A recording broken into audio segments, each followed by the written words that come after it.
जानता हूं सभी लोग जो अभी इस बिजनेस के शुरुआती दौर में हैं, आप सभी इस समय काफी तकलीफों का सामना कर रहे हैं। लोग जुड़ नहीं रहे होंगे, टीम में लोग काम नहीं कर रहे होंगे। धैर्य रखना पड़ता है, धैर्य रखना पड़ेगा। खुद पे, सिस्टम पे और अपलाइन पे भरोसा बनाए रखिए। शुरुआती दौर में आने वाली मुश्किलें एक्चुअली आपके धैर्य की परीक्षा ले रही होती हैं।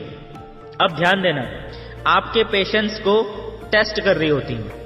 लोग आपसे कह रहे होंगे, कहां बेकार के चक्करों में पड़ गया, ऐसा कुछ नहीं होता, कोई करोड़पति नहीं बनता। एक स्टोरी आज आप सबसे शेयर करना चाहता हूं इस वीडियो के माध्यम से।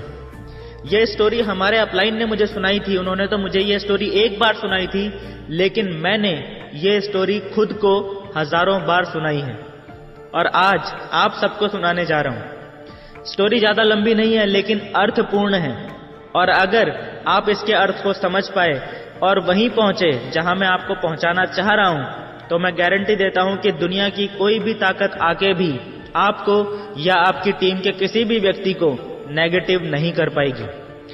स्टोरी शुरू करूं उससे पहले मेरी आप सभी ईमानदार लीडर्स से रिक्वेस्ट है कि प्लीज वीडियो के नीचे मौजूद लाइक का बटन दबा दीजिए, ताकि ये वीडियो आप ही के जैसे और भी महत्वाकांक्षी लीडर्स तक पहुंच सके। तो चलिए स्टोरी पे आते हैं। एक बार की बात है, एक जंगल में एक हथनी यानी एक मादा हाथी रहती थी, और उसी जंगल में एक बिच यानी एक कुतिया भी रहती थी, जो कि उस हथनी की दोस्त थी।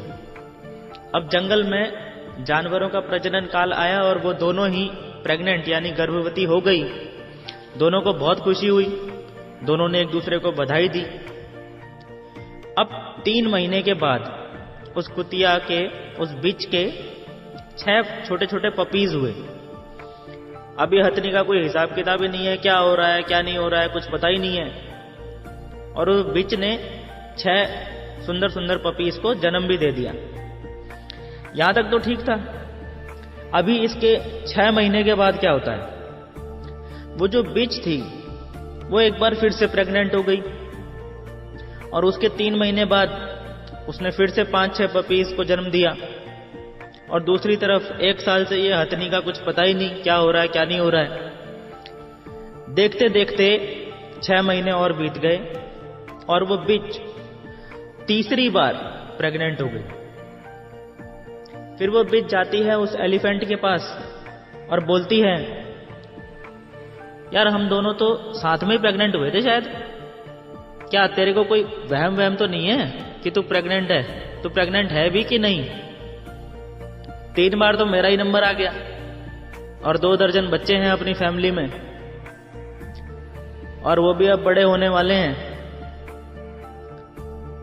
और तुम्हारा क्या लफड़ा है ये? अभी तुमको 1.5 साल तो हो लिया प्रेग्नेंट हुए, तो प्रेग्नेंट है भी या नहीं? तो वो मादा एलिफेंट यानी हथनी बोलती है, वो क्या जवाब देती है जरा ध्यान से सुनना।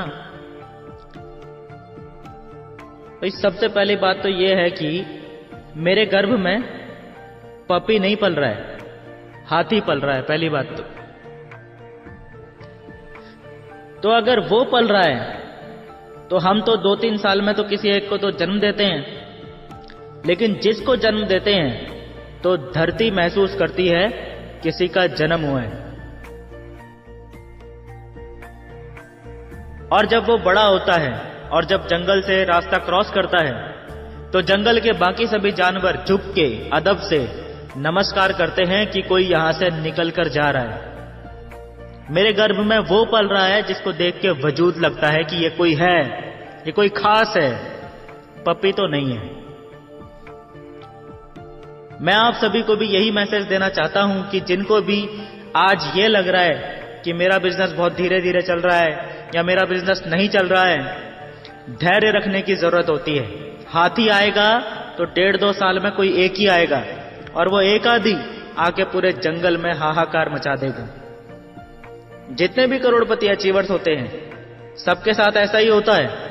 शुरुआती दौर में कोई मिल नहीं रहा होता है, और फिर कोई ना कोई हाथी टीम में जन्म ले लेता है।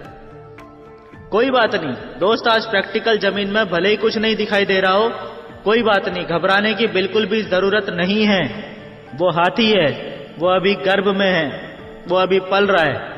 जिस दिन धरती पे आएगा वो हिला के रख देगा, चिंता करने की जरूरत नहीं है, अकेला ही सब पे भारी पड़ जाएगा। तो क्या आप लोग धैर्य रखने के लिए तैयार हैं? कमेंट बॉक्स में टाइप कीजिए यस। और जाने से पहले अपना फर्ज जरूर निभा देना, वीडियो को शेयर जरूर कर देना।